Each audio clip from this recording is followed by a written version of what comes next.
नमस्कार, माउन्टेन समाचारमा स्वागत छ। म मन्जु कार्की। नमस्कार, म सिमरन गौतम। सुरुमा अहिलेसम्मका मुख्य समाचार।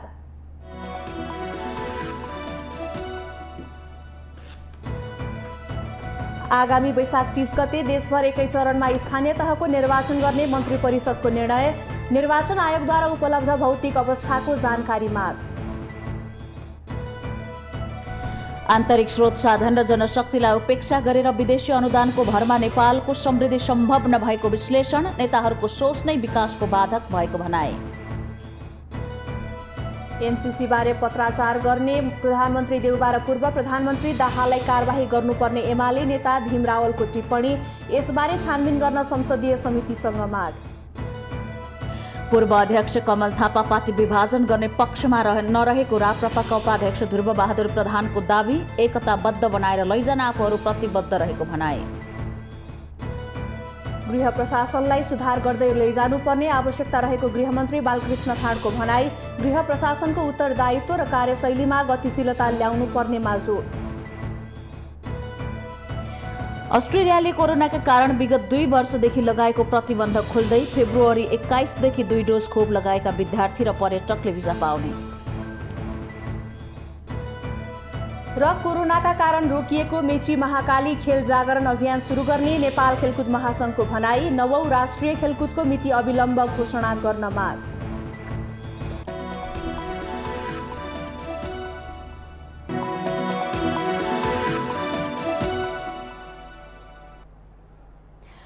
अब समाचार विस्तारमा। सरकारले आगामी वैशाख 30 गते स्थानीय तहको निर्वाचन गर्ने निर्णय गरेको छ। सोमबार प्रधानमन्त्री निवास बालुवाटारमा बसेको मन्त्री परिषदको बैठकले स्थानीय तहको निर्वाचन 2079 साल वैशाख 30 गते गर्ने निर्णय गरेको छ। स्थानीय तहको निर्वाचन देशभर एकै चरणमा गर्ने निर्णय भएको सञ्चार तथा सूचना प्रविधि मन्त्री र सरकारका प्रवक्ता ज्ञानेन्द्र बहादुर कार्कीले बताउनु भएको छ।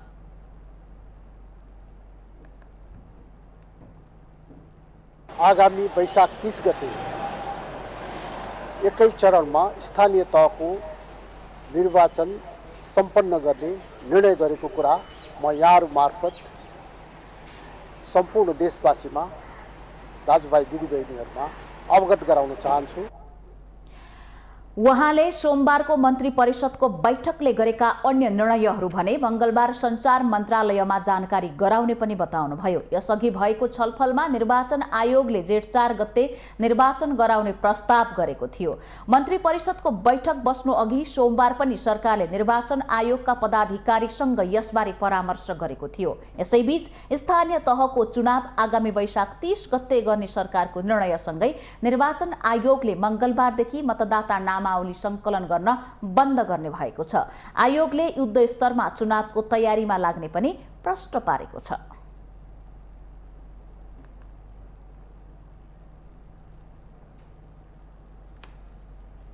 स्थानीय तह निर्वाचनको मिति तोकिएसँगै निर्वाचन आयोगले सक्रियता बढाएको छ। आयोगले स्थानीय तहको निर्वाचनका सन्दर्भमा आवश्यक पर्ने भवन, परिवहनका साधन, फर्निचर वा अन्य भौतिक साधनको अवस्था तथा व्यवस्थापनको प्रक्रिया सुरु गरेको हो।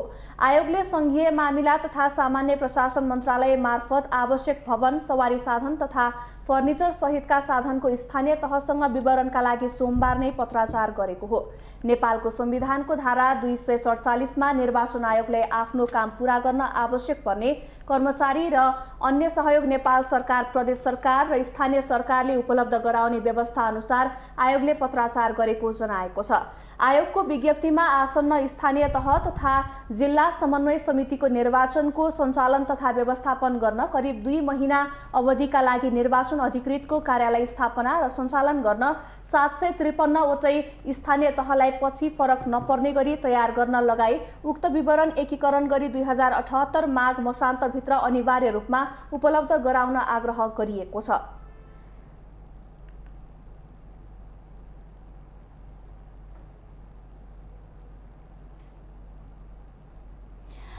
नेपाल विकासको सम्भावना नै सम्भावना बोकेको मुलुक हो। नेतृत्वले आन्तरिक स्रोत साधन राम्रोसँग परिचालन गर्न सके मात्र पनि देशले छोटो समयमै विकासमा कायापलट गर्न सक्छ। तर राजनीतिक दल र देशको नेतृत्व भने देशभित्र रहेका विकासका सम्भावनाहरूलाई उपेक्षा गरेर चाहिने नचाहिने शर्त स्वीकार गरी विदेशीसँग मागेर नेपालको विकास गर्ने बाटोमा उन्मुख छ, जुन कुरा नेपालको विकासको बाधक हो। अहिले देशभर एमसीसी परियोजना मार्फत आउने अनुदान रकम लिने कि लिने भनेर जुन बहस भइरहेको छ त्यो नेताहरूको मगन्ते प्रवृत्ति र व्यक्तिगत स्वार्थको उपज हो। हामी अहिले लोकतान्त्रिक व्यवस्थामा छौं। जनताले नै मत दिएर जिताएका जनताका छोराछोरीले नै सत्ताको बागडोर सम्हालिरहेका छन्। तर देशको मूल नेतृत्व गर्ने नेताहरू भने नेपाली जनताको भावना अनुरूप चल्न सकेको छैन। लोकतान्त्रिक पद्धतिमा पनि अघोषित रूपमा विदेशी शक्ति केन्द्रको दबदबा नेपालमाथि छ। नेपालको नयाँ संविधान नेपाली जनताले लेखेको संविधान भनेर भनिन्छ, तर वास्तविकता फरक छ। संविधानमा लेखिएका धारा उपधाराका मर्म र भावनामाथि नेतृत्वमा रहेकाहरूबाट नै थिचोमिचो भइरहेको छ। सिङ्गो राजनीति नै देशी विदेशी खराब तत्त्वहरूको चङ्गुलमा फसेको छ। राजनीतिक दलहरू चरम गुटबन्दीको घेरामा फसेका छन्। यो प्रवृत्ति नै देश विकासको सबैभन्दा ठूलो बाधक बनेको छ। देश विकासमा लगाउनु पर्ने सृजनशील समय नेताहरूले नराम्ररी खेर फालिरहेका छन्। त्यसैले आज विदेशीहरूका चाहिने नचाहिने शर्त मानेर देश विकासको नाममा नेपाल मागेर विकास गर्ने देशहरूको सूचीमा छ। जनताको सेवा गर्छु भनेर सत्तामा गएका नेताहरू विदेशी शक्ति केन्द्रको सेवा गर्न तल्लिन्छन्। नेताहरूका बीचमा स्वार्थको लडाई चलिरहेको छ, जसका कारण देश विकासको गति झन्झन अन्योलको भुमरीमा अल्झिरहेको छ। लोकतान्त्रिक व्यवस्थाको जतिसुकै भजन गाए पनि जनताले देशमा आएका परिवर्तनको प्रत्यक्ष रूपमा आभास गर्न पाएका छैनन्। नेपालको संविधान 2000ले भने अनुसार राज्यका संरचना सञ्चालित हुन सकेको छैन। नेता र नेतृत्वमा रहेकाहरूले नै संविधान कुल्चिरहेका छन्। देश भ्रष्टाचारको दलदलमा फसेको छ, यसतर्फ कसैको चासो छैन। भ्रष्टाचार न्यूनीकरणका लागि नेताहरूको सक्रियता छैन। व्यक्तिगत भागबण्डाको आधारमा राज्यका पद निजी सम्पत्ति सरह बाँड्ने प्रवृत्ति हाबी हुँदै गएको छ। आज पनि राजनीतिक दलका नेताहरू पैसा र शक्तिको दम्भ देखाएर जनतामाथि अन्याय गरिरहेका छन्। यत्रतत्र माफियावाद हाबी भएको छ। त्यसैको उपज हो एमसीसी जस्ता परियोजना। नेताहरूमा देश विकास प्रति लगाव भएको भए देशभित्र नै पर्याप्त प्राकृतिक स्रोत साधन, दक्ष जनशक्ति र विकासको सम्भावना छ। यसतर्फ कसैको ध्यान छैन। नेतृत्वले उद्यमशीलतातर्फ ध्यान दिन सकेको छैन। त्यसैले सानोतिनो कामका लागि विदेशी समक्ष हात फैलाउनु पर्ने अवस्था छ। यस्तो अवस्था रहेसम्म एमसीसी जस्ता परियोजना सयौंको संख्यामा आए पनि नेपालको विकास भने सम्भव छैन। देशभित्र उद्यमशीलता ओझेलमा राखेर विदेशीसँग मागेकै भरमा देश विकासको कायापलट हुन सक्छ भन्ने सोच नै नेपालको विकासको विरोधी सोच हो। हाम्रो देशका मन्त्री समेत कुनै देशले कामदार माग्यो भने त्यसमा गर्व गर्ने गर्छन्। युवालाई स्वदेशमा रोजगारी दिलाउन नसकेको पीडा उनीहरूले बोध गर्न सकेको छैन। कक्षा 12 पास गरेपछि विदेशतिर होमिन चाहने युवा पंक्ति अमेरिकाको डिबी भर्ने लाइनमा पनि बसेको छ र बस्ने गर्छ।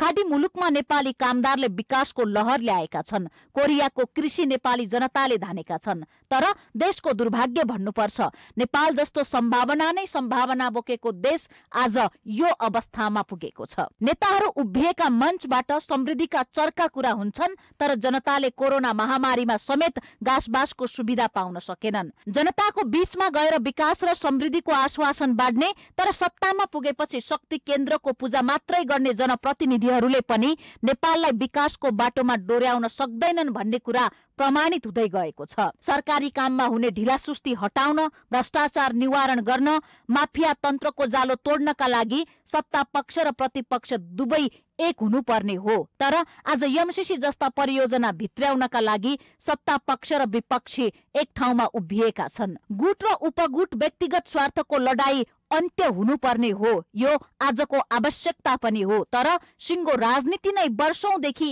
एमसीसीका लागि गुट उपगुटमा विभाजित भएको छ र एमसीसीकै लागि सरकार परिवर्तन भइरहेका छन्। एमसीसी जस्ता अनुदानकै लागि सिङ्गो राजनीति रुमलिएको छ। पछिल्लो 4 वर्ष देशभित्र एमसीसीको बारेमा जति चर्चा भयो यो नै एउटा देशको लागि लज्जाको विषय हो। त्यसैले सबै नीतिको मूल नीति मानिने राजनीतिमा व्यापक सुधार नआएसम्म, नेताहरूको सोच र प्रवृत्तिमा परिवर्तन नआएसम्म एमसीसी जस्ता जतिसुकै अनुदान प्राप्त गरे पनि नेपाल समृद्धिको यात्रामा अघि बढ्नेवाला छैन।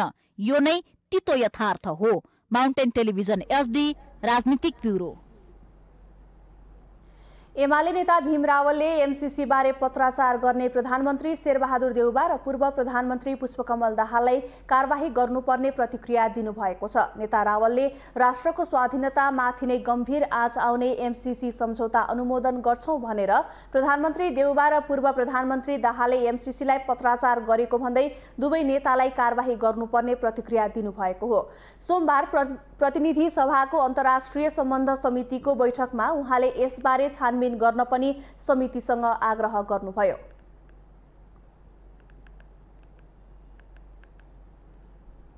त्यो लामो ज्ञान भएका व्यक्तिहरूलाई नियुक्ति गर्ने कुरा र कूटनीतिमा यस्ता राष्ट्रको संविधान झुक्ने अत्यन्त अवैधानिक कुराहरू सम्बन्धित हुन्छ। जस्ता कुरा यो एकदमै आपत्तिजनक छ। अन्तर्राष्ट्रिय सम्बन्ध समितिको जानकारीमा हुन्छ यस्तो कुरा। अरू देशमा यस्तो भयो भने छानबिन गरेर दण्डित हुनुपर्छ यस्ता प्रधानमन्त्री र नेताहरू।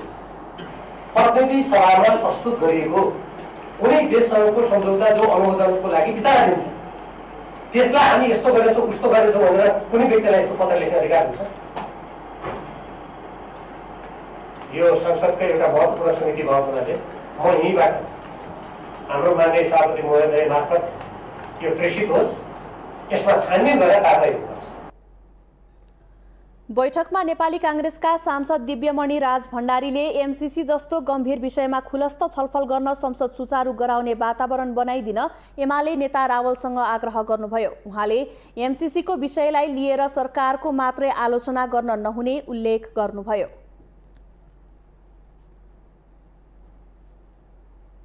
पूर्व प्रधानमन्त्रीज्यूले जुन एमसीसी को कुराहरू पनि निकाल्नु पर्यो, यो कुरा चाहिँ प्रतिपक्षी दलले खुलस्त रूपमा संसदमा छलफल गर्नको निम्ति चाहिँ बाटो खोलिदिनु पर्यो। तसर्थ पार्टीका प्रतिपक्ष दलको वरिष्ठ नेता उपाध्यक्ष हुनुभएको हुनाले चाहिँ म माननीय भीम रावलजीलाई यो वातावरण बनाएर त्यहाँ छलफल गर्ने वातावरण गर्ने चाहिँ होस् भन्ने चाहिँ विशेष अनुरोध गर्न चाहन्छु। यसैगरी माओवादी केन्द्रका सांसद सुदन किरातीले एमसीसी जनमत संग्रह गरेर अनुमोदन गर्ने वा नगर्ने टुङ्गोमा पुर्याउनु पर्ने सुझाव दिनुभयो। उहाँले एमसीसीले मुलुकको राष्ट्रियतामाथि प्रश्न उठाएको तथ्य नभुल्न पनि सरकार र विभिन्न पार्टीका नेताहरूलाई सचेत गराउनुभयो। हाम्रो देशलाई कति विकास हुन्छ भन्ने कुरा होइन, शक्ति राष्ट्रहरूको टसलले हाम्रो देशको सार्वभौमिक सत्ता रहन्छ कि रहँदैन भन्नेतिरबाट हामीले कहिले कहिले हेरेका छौँ कि छैनौँ? हामी त्यतातिर हेर्दैनौँ। संसदको प्रश्न छ, संविधानको प्रश्न छ, कानुनको प्रश्न छ, जनताको आम रूपमा मेची महाकाली हिमाल तराई विरोध छ, तर हाम्रो समिति बोल्न सकेकै छैनौँ कि हामीले बोल्न सक्दैनौँ। असमान हो भन्ने कुरा त स्पष्टै भइसक्यो। उसको राजदूतदेखि लगाएर विभिन्न तपाईँको चाहिँ मान्छेले बोलिसकेको छ यो सुरक्षा रणनीतिसँग सम्बन्धित छ भनेर, तर अमेरिका सरकारले बोल्नु मिल्दैन। यो सुरक्षा रणनीतिसँग सम्बन्धित छैन नै जब भन्दैन भने त त्यसै पनि असमान छ नि। सांसद किरातीले एमसीसी जस्तो विषयमा बोल्न पनि नसक्ने राजनीतिक दलहरू रहेको भन्दै आपत्ति जनाउनुभयो।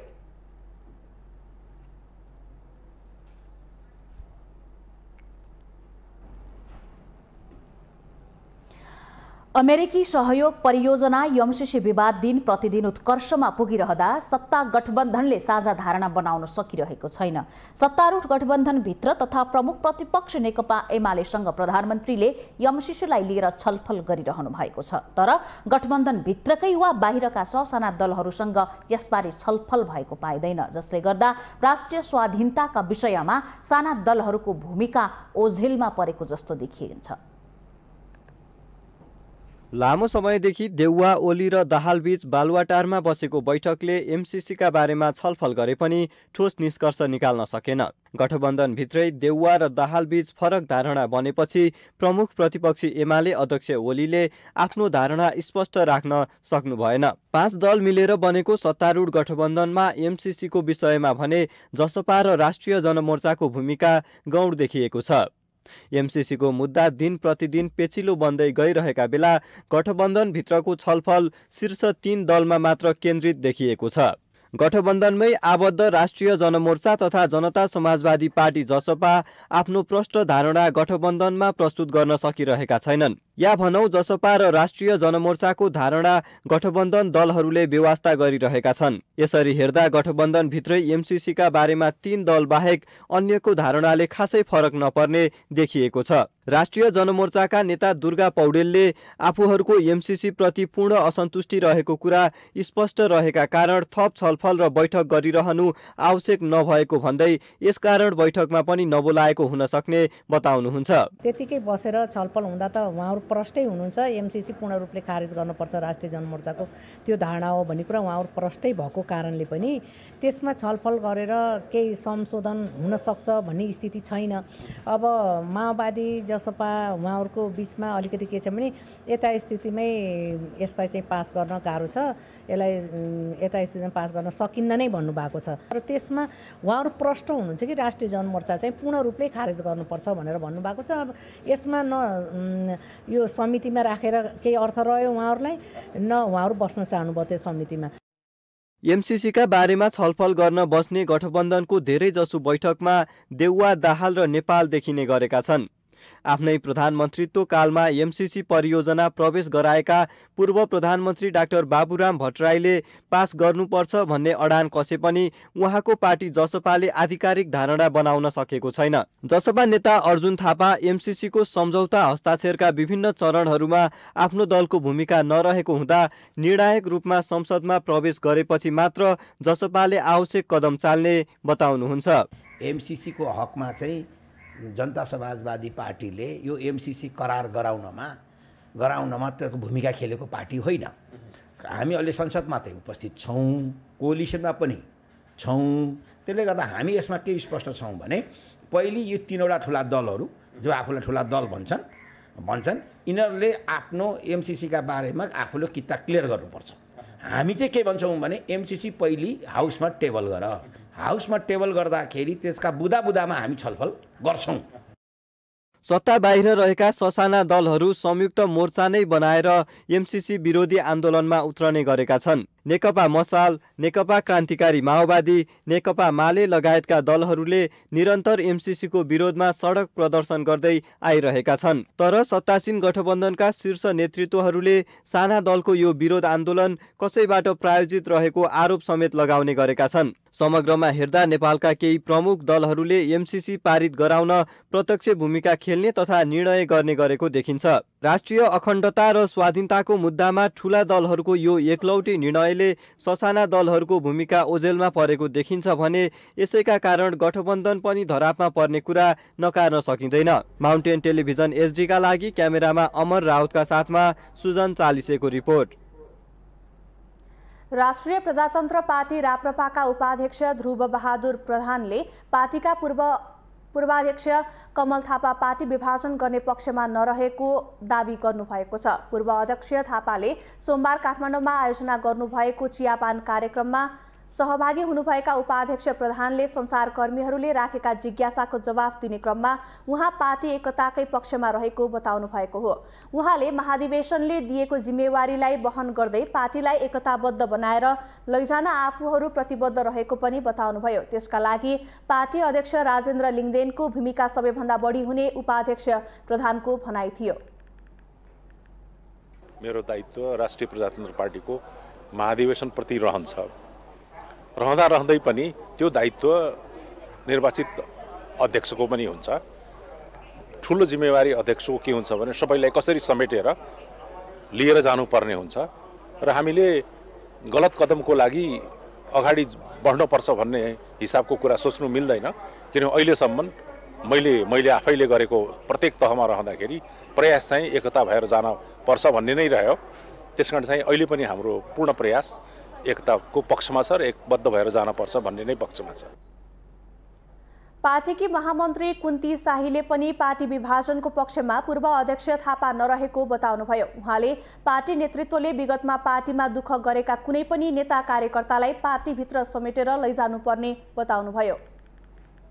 पनि 99% यो पार्टी बलियो बनाउनका लागि, यो पार्टीलाई चाहिँ सशक्त राजनीतिक दलमा स्थापित गर्नका लागि देश दौडामा जाने उहाँको चाहना छ। 1% मात्र त्यो दुर्भाग्य नहोस्, दुर्घटना नहोस् भन्नेतिर उहाँले सचेत गराउनु भएको छ।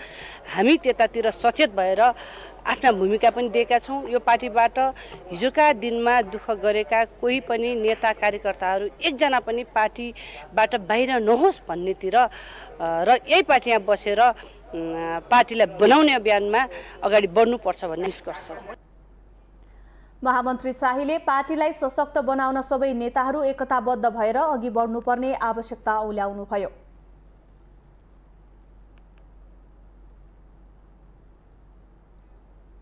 माउन्टेन समाचारमा पालो भएको छ विश्रामको।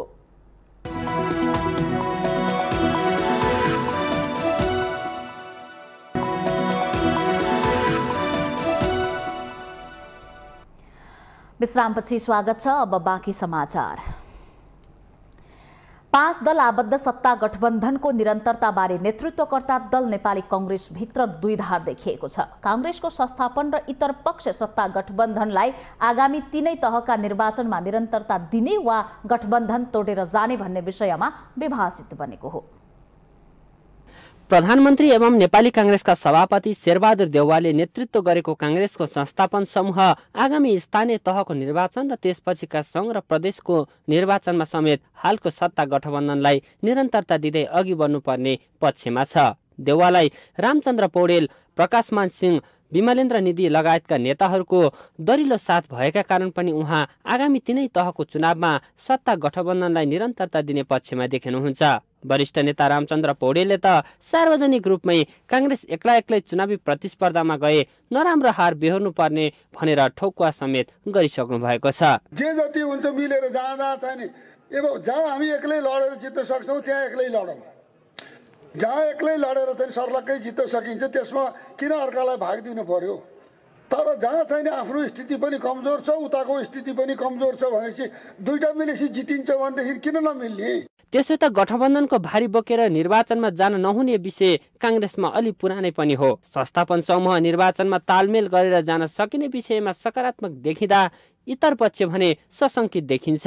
इतर समूहको नेतृत्व गरेका डाक्टर शेखर कोइराला समूह भने सत्ता गठबन्धनको निरन्तरता अब आवश्यक नरहेको निष्कर्षमा पुगेको छ। माघ 12 गते भएको राष्ट्रिय सभाको निर्वाचनपछि निर्वाचन प्रयोजनमा गठबन्धनको औचित्य सकिएको कोइराला पक्षको ठम्याइ छ। सरकारका निम्ति सत्ता सञ्चालनका निम्ति गठबन्धन हो, तर निर्वाचनमा नै सबै गठबन्धन बनाएर जाने भन्ने कुरा अहिलेसम्म न पार्टीका नेताहरूले त्यो कुराहरू हिजोका दिनमा गरेको कुनै डकुमेन्ट छ, न त्यो हिजो प्रतिबद्धता व्यक्त गरिएको, न त्यो कुनै बाहिर नेताहरूले भने जस्तै कुनै लिखित दस्तावेज बनेको छैन। तत्कालीन अवस्थामा तत्कालीन के अरे प्रधानमन्त्री केपी शर्मा ओली, राष्ट्रपति विद्या भण्डारीले जसरी संविधान समाप्त गर्ने दिशामा चाहिँ उद्युत हुनु, सत्ता सरकारका निम्ति गठबन्धन हो, तर निर्वाचनमा जाँदै गर्दाखेरि यो गठबन्धन हुने सम्भावना न्यून छ। कांग्रेसमा चुनावकै कारण सत्ता गठबन्धन छोड्नु परे पनि तयार हुनुपर्ने मत बलियो बनेको छ। शेखर कोइराला लगायतका पछिल्लो पुस्ताको मत निर्वाचनमा गठबन्धन नगरी एक्लै प्रतिस्पर्धामा जानुपर्नेमा छ। यसले सत्ता गठबन्धन नै अप्ठ्यारोमा पर्ने देखिन्छ। विगतका चुनावी गठबन्धन हेर्दा अबको चुनावमा पनि कांग्रेस गठबन्धनमै चुनावमा होमिए कांग्रेसलाई ठूलो घाटा पुग्ने राजनीतिक विश्लेषकहरूको बुझाइ छ। कांग्रेसीहरूले चुनावमा जाँदाखेरि एक्लै फाइट गर्ने क्षमता कांग्रेसले हिजो पनि राखेको थियो, आज पनि राख्छ र भोलि पनि राख्छ।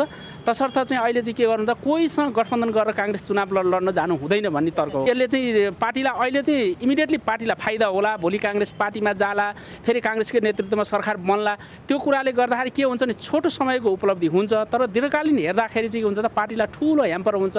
गठबन्धन टुटे एमाले र माओवादी केन्द्रबीच चुनावी तालमेल हुन सक्ने भए देउवालाई छ, तर नेता शेखर कोइराला सहित पार्टीभित्रको ठूलो समूह 3 तहको निर्वाचनमा एक्लै जाने पक्षमा छ। सभापति देउवा भने सत्ता टिकाइराख्न पनि अहिलेको गठबन्धन कायम राख्नुपर्ने पक्षमा हुनुहुन्छ।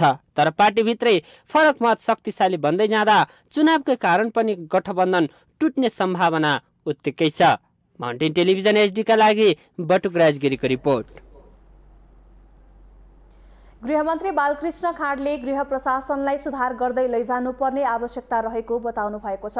सोमबार गृह मन्त्रालयमा गृह प्रशासन सुधार कार्ययोजना 2078 को सम्बन्धमा भएको छलफल कार्यक्रममा गृहमन्त्री खाँडले मुलुकमा शान्ति स्थापनाका लागि गृह प्रशासनलाई सुदृढ र सुधार गर्दै लैजानुपर्ने आवश्यकता रहेको बताउनु भएको हो। द्रुत विकासको चाहनालाई पूरा गर्न मुलुकमा शान्ति आवश्यक रहेको भन्दै उहाँले गृह प्रशासन र सुरक्षामा प्रदान गरिने बजेटले मुलुकलाई शान्त र समुन्नत बनाउन मद्दत गर्ने उल्लेख गर्नुभयो। संविधानले दिएको मौलिक अधिकारहरूलाई स्थापित गर्नका लागि पनि मुलुकमा शान्ति सुरक्षाको आवश्यकता रहेको उहाँको भनाइ छ।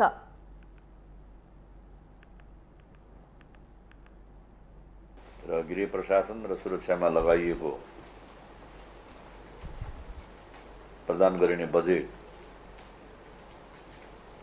राष्ट्रलाई शान्त र समुन्नत गराउनै मद्दत गर्छ। यो सरसर्ती हेर्दाखेरि यसलाई अब विकास बजेटको रूपमा नहेरिए तापनि मुलुकको द्रुत विकासको चाहनालाई पूरा गर्नका लागि पनि मुलुकमा शान्ति आवश्यक छ।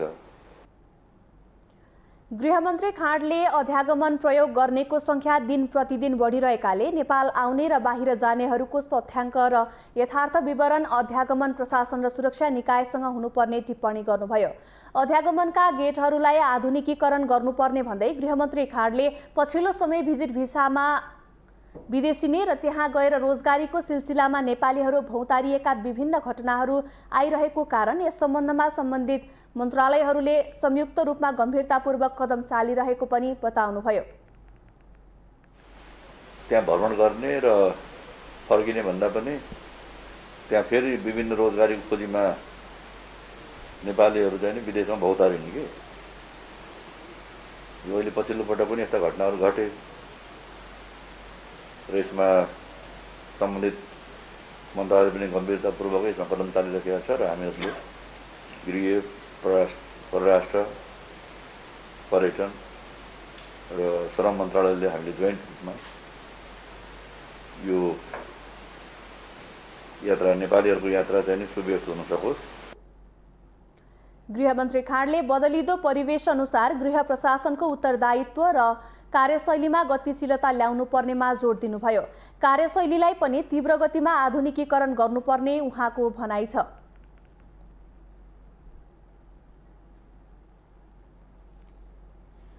ऊर्जा जलस्रोत तथा सिंचाई मन्त्री पम्फा भूषालले पेट्रोलियम पदार्थको वैकल्पिक प्रयोगलाई प्राथमिकता दिने कुरामा सरकार लागिरहेको बताउनु भएको छ। विद्युतीय प्रयोगका साधनमा जोड दिन माग गर्दै सोमबार नेकपा एकीकृत समाजवादी निकट विद्यार्थी संगठन अनेरा सोबियोले बुझाएको ज्ञापन पत्र लिँदै मन्त्री भूषालले यस्तो बताउनु भएको हो। उहाँले यस बारेमा आफू सकारात्मक रहेको र वैकल्पिक प्रयोगको प्राथमिकताका बारेमा गम्भीर भएर सोच्ने बताउनुभयो। मन्त्री भूषालले सरकारले आफ्नो मन्त्रालयलाई यस बारेमा बजेट उपलब्ध गराएमा आफू सहयोग गर्न प्रतिबद्ध रहेको पनि बताउनु भएको छ।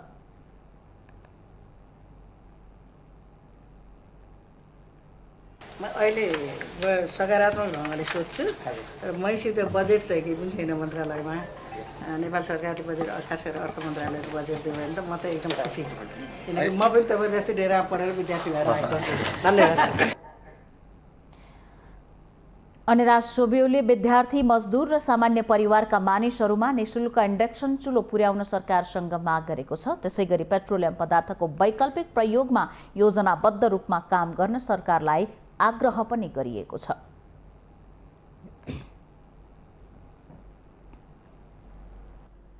सरकारले स्थानीय तहलाई माघ 26 गतेभित्र कोरोना विरुद्धको खोपको सम्पूर्ण विवरण पठाउन पुनः निर्देशन दिएको छ। यसअघि माघ 21 गतेभित्र प्रयोग गरेको र प्रयोग गर्न बाँकी खोपको विवरण पठाउन निर्देशन दिएको मन्त्रालयले माघ 26 गतेभित्र सम्पूर्ण विवरण पठाउन पुनः निर्देशन दिएको हो।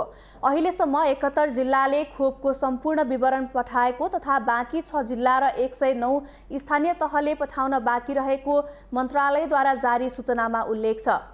मन्त्रालयले प्रयोगमा आउन सक्ने खोपको मात्रा एकिन गरी छानबिन प्रक्रियालाई सम्पन्न गर्नका लागि स्वास्थ्य सेवा विभाग अन्तर्गतका 7वटै व्यवस्थापन केन्द्र, 77वटै जिल्ला स्वास्थ्य कार्यालय र 753वटै स्थानीय तहलाई माघ 21 गतेसम्ममा प्रयोग गर्न नमिल्ने भएका खोपको मात्राको विवरण पनि 26 गते दिउँसो 4 बजेभित्र पठाउन समेत निर्देशन दिएको छ।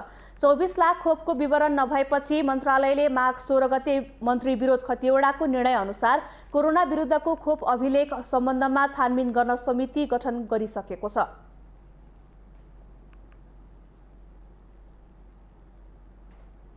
माउन्टेन समाचारमा पालो भएको छ विश्रामको।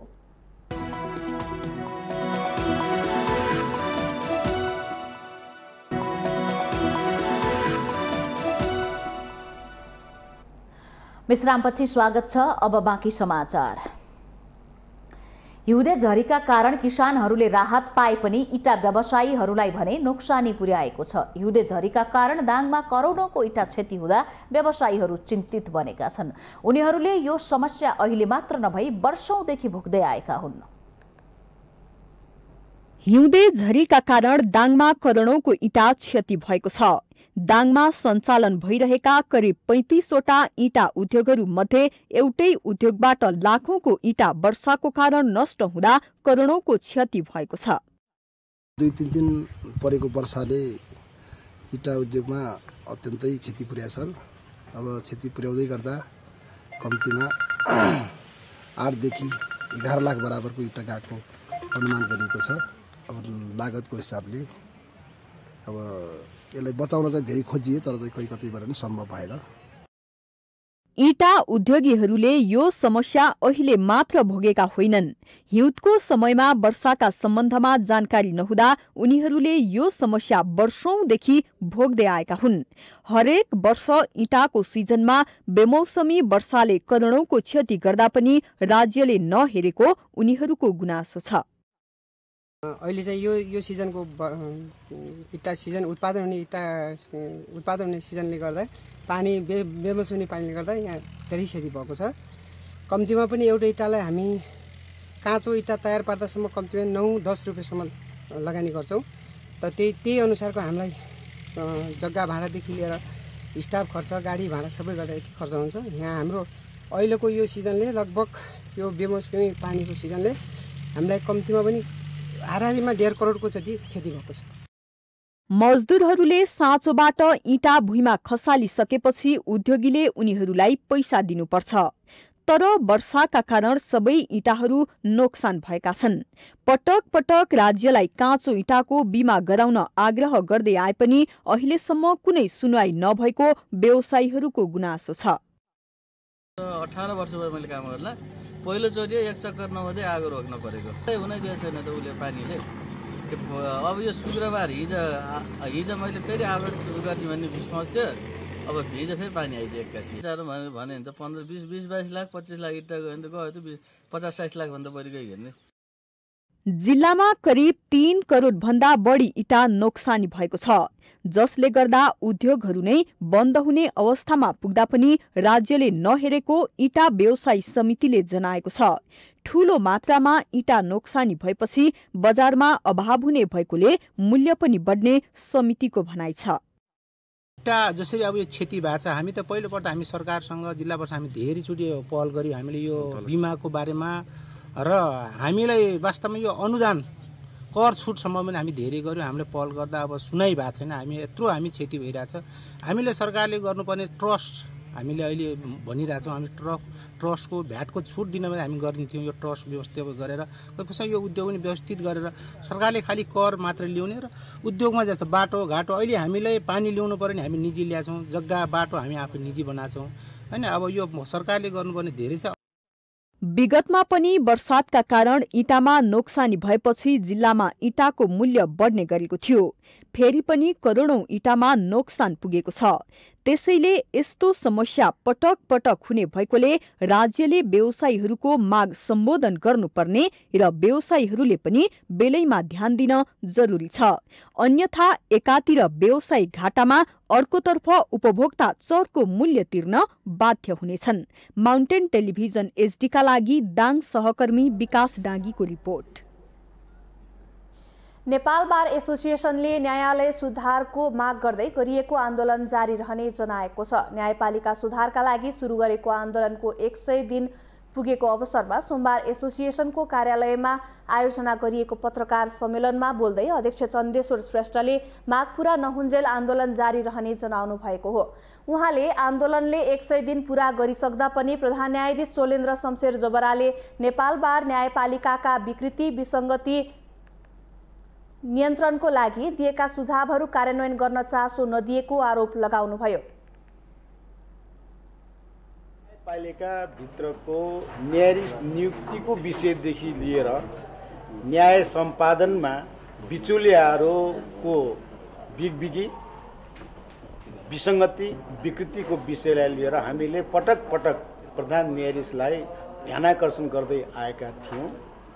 उहाँले कुरा सुन्ने तर व्यवहारमा सुधार नगर्ने कारणले गर्दाखेरि हामीले 77 साल साउन 25 गते अन्तिम ध्यानाकर्षण दिएका थियौँ। उहाँले न्यायपालिका सुधारकै विषयमा गर्न लागि राष्ट्रिय सम्मेलनसम्म आन्दोलन जारी रहने र त्यसपछिका कार्यक्रम सम्मेलनले नै तय गर्ने बताउनुभयो। सम्मेलनमा न्यायपालिका सुधार सम्बन्धी न्यायाधीश हरिकृष्ण कार्कीको प्रतिवेदनमाथि पछि छलफल गरिने जानकारी उहाँले दिनुभयो।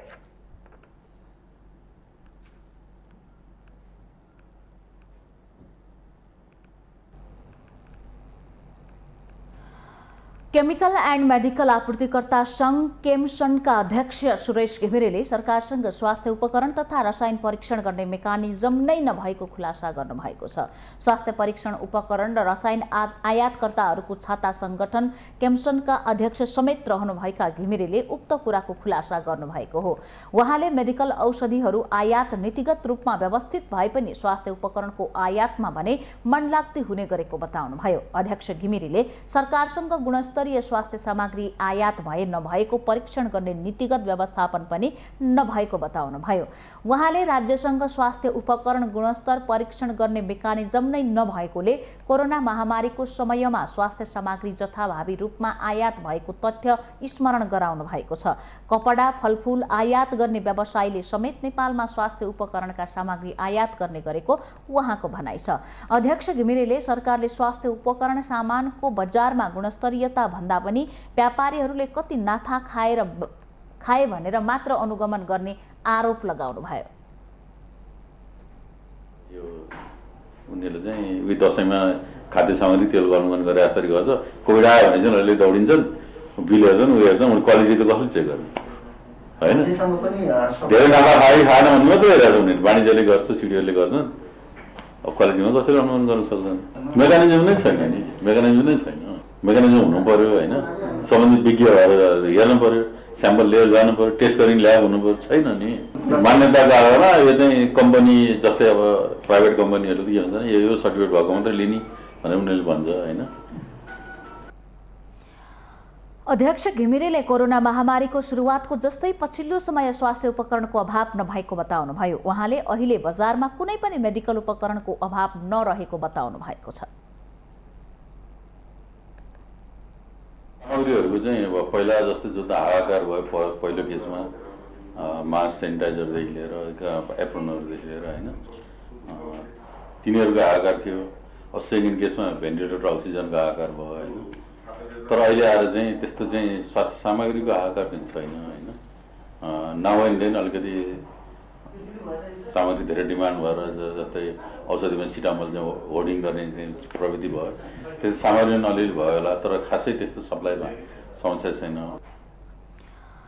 घिमिरेले पछिल्लो समय स्वास्थ्य उपकरणका विभिन्न स्वास्थ्य सामग्रीहरू बजारमा नक्कली आउन थालेकोले यस्ता सामग्री आयात नगर्न व्यवसायीलाई सङ्घले सचेत गराउँदै आएको बताउनुभयो। संयुक्त राष्ट्रिय सुकुम्बासी मोर्चा नेपालले बसोबासको आधारमा लाल पूर्जा वितरण गर्न माग गर्दै सरकारको ध्यान आकर्षण गराएको छ। सोमबार संयुक्त राष्ट्रिय सुकुम्बासी मोर्चा नेपालले काठमाडौँको माइतीघर मण्डलादेखि बिजुली बजारसम्म र्याली निकालेर बसोबासको आधारमा लाल पूर्जा वितरण गर्न माग गर्दै सरकारको ध्यान आकर्षण गराएको हो। कार्यक्रममा मोर्चाका अध्यक्ष कुमार कार्कीले बसोबासको आधारमा लाल पूर्जा वितरण तथा स्थायी विकल्प बिनाको उठीवास सदाका लागि बन्द गर्न सम्बन्धित निकायलाई दबावमूलक ध्यानाकर्षण र्याली गरेको बताउनुभयो। उहाँले एउटा सरकारले लाल पूर्जा दिएर फर्म भर्ने, अर्को सरकार उठीवासको सूचना टाँस्दै हिँडेकोले सरकारको विरुद्धमा ध्यानाकर्षण गराएको उल्लेख गर्नुभयो। अध्यक्ष कार्कीले अधिकार प्राप्तिको निम्ति प्रदर्शन गर्दा प्रशासनले छेक्ने काम गरेको आरोप समेत लगाउनुभयो।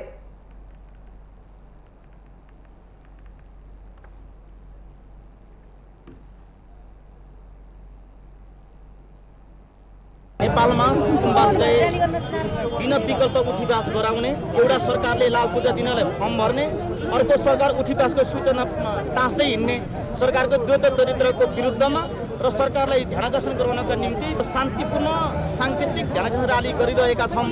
तर अब हाम्रो र्यालीलाई अहिले प्रशासनले छेक्ने काम गरिरहेको छ।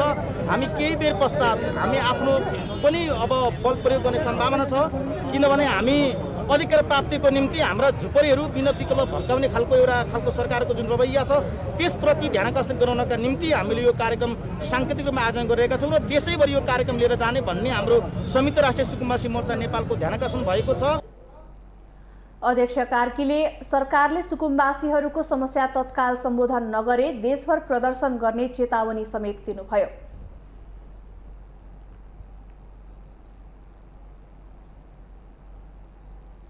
हामीसँग आर्थिक अन्तर्राष्ट्रिय र खेल समाचार बाँकी नै छन्। माउन्टेन समाचारमा पालो भएको छ विश्रामको।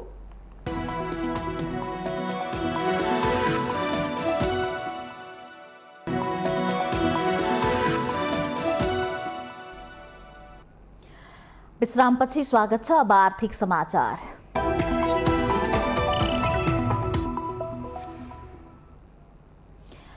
साताको दोस्रो कारोबार दिन नेप्से परिसूचक 15.5 अङ्कले बढेको छ। आइतबार 40.57 अङ्कले घटेको नेप्से सोमबार 15.69 अङ्कले बढेर 2851.86 बिन्दुमा पुगेको हो। नेप्से सूचक बढे पनि कारोबार रकम भने घटेको छ। सोमबार 224 कम्पनीका 95,12,580 किता सेयर 5 अर्ब 2 करोड रुपैयाँमा कारोबार भएको छ।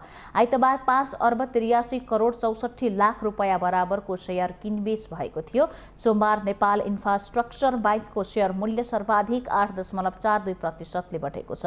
यस्तै छ्याङदी हाइड्रो पावरको 6.83% र सानिमा लाइफको मूल्य 5.04% बढेको छ।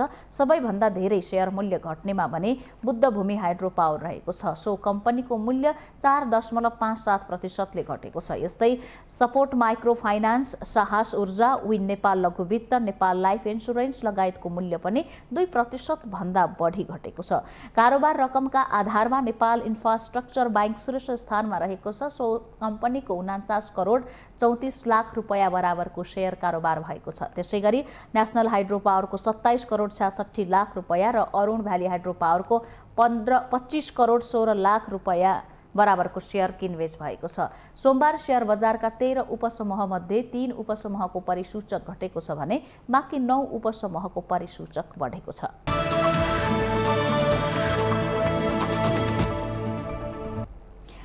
नेकपा एमाले निकट नेपाल खेलकुद महासंघले कोरोनाका कारण रोकिएको मेची महाकाली खेल जागरण अभियान सुरु गर्ने भएको छ। सोमबार काठमाडौँमा पत्रकार सम्मेलन गरी महासंघले कोभिडका कारण रोकिएको मेची महाकाली खेल जागरण अभियान सुरु गर्ने जानकारी गराएको हो। पत्रकार सम्मेलनमा बोल्दै महासंघका संयोजक कृष्ण बस्नेतले गत माघ 23 गते बसेको महासंघको 7औं केन्द्र पदाधिकारी बैठकले सबै तहका अधिवेशनहरू सम्पन्न गर्ने निर्णय गरेको बताउनुभयो। उहाँले बंगलादेशमा सम्पन्न भएको भएको एभिसी सेन्ट्रल जोन भलिबल प्रतियोगितामा प्रथम हुन सफल नेपाली महिला टिमलाई आगामी फागुन 7 गते नगद सहित सम्मान गर्ने पनि निर्णय गरेको बताउनुभयो।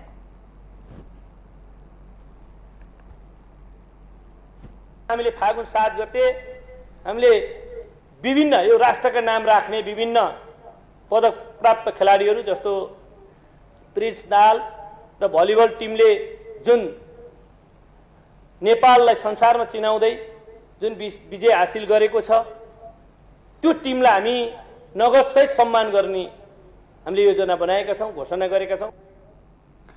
महासंघले राष्ट्रिय खेलकुद परिषदमा देखिएको अन्योलका कारण खेलकुद जगत नै सुस्त आएको भन्दै तत्काल समस्या समाधान गर्न सरकार तथा न्यायालयको ध्यानाकर्षण समेत गराएको हो। त्यस्तै महासंघले 9औं राष्ट्रिय खेलकुद आयोजनाको मिति अविलम्ब घोषणा गर्न खेल र खेलाडीको हक हित अधिकार र सामाजिक सुरक्षाका लागि पनि सम्बन्धित निकायको ध्यानाकर्षण गराएको छ।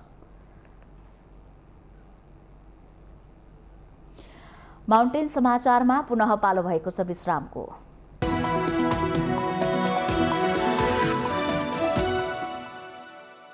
विश्रामपछि स्वागत छ। माउन्टेन समाचारको अन्त्यमा मुख्य समाचार पुनः एकपटक।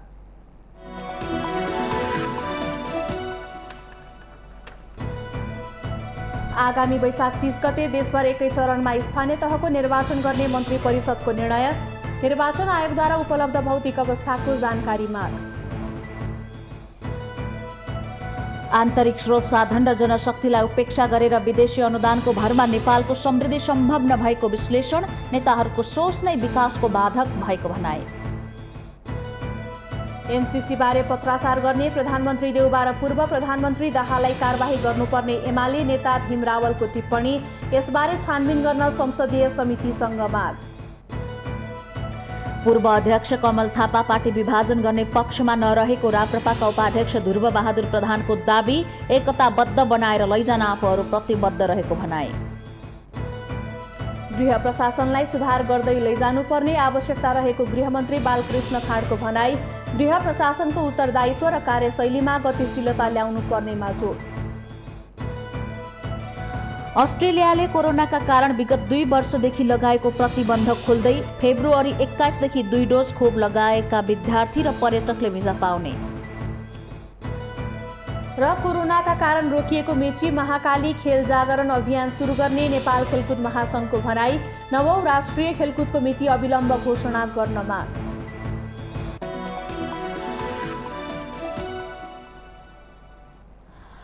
माउन्टेन समाचार अहिलेलाई सकियो। सत्य, तथ्य र निष्पक्ष समाचारका लागि माउन्टेन टेलिभिजन एचडी हेर्दै रहनुहोला। नमस्कार।